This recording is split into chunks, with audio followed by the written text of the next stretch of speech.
গোপন সূত্রে খবর পেয়ে লাউদোয়া থানার পুলিশ গ্রেপ্তার করল একজন মোটর বাইক চোরকে।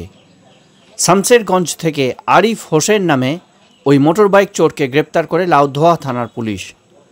প্রসঙ্গত উল্লেখ্য, গত কয়েকদিন আগে লাউদোয়া এলাকা থেকে মোটর বাইক চুরি করে নিয়ে পালায় আরিফ হোসেন, এমনটাই অভিযোগ।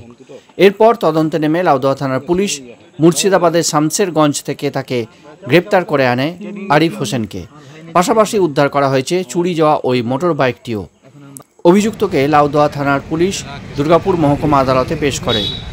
এই মোটর বাইক চুরিকাণ্ডে আরও কে বা কারা যুক্ত আছে আরিফ হোসেনকে নিজেদের হেফাজতে নিয়ে তা জানার চেষ্টা চালাচ্ছে লাউদোয়া ফরিদপুর থানার পুলিশ। মুর্শিদাবাদ ডাইরেক্ট। কি নাম তোমার? আরিফ হোসেন। বাবার নাম আইনুল হক। তিন ভাই চার বোন। তিন ভাই চার বোন।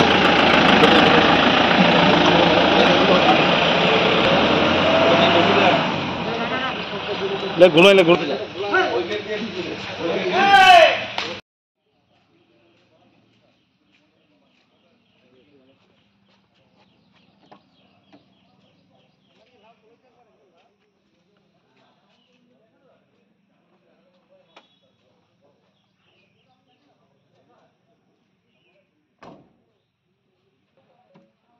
তো বাজে ছিল না সন্তুটো রেকর্ডিং এর সময়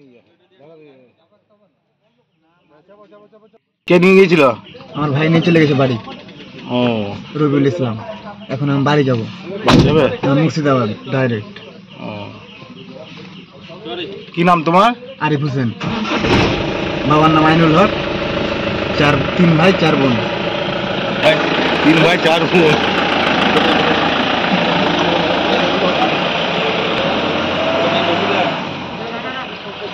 ঘুমাইলে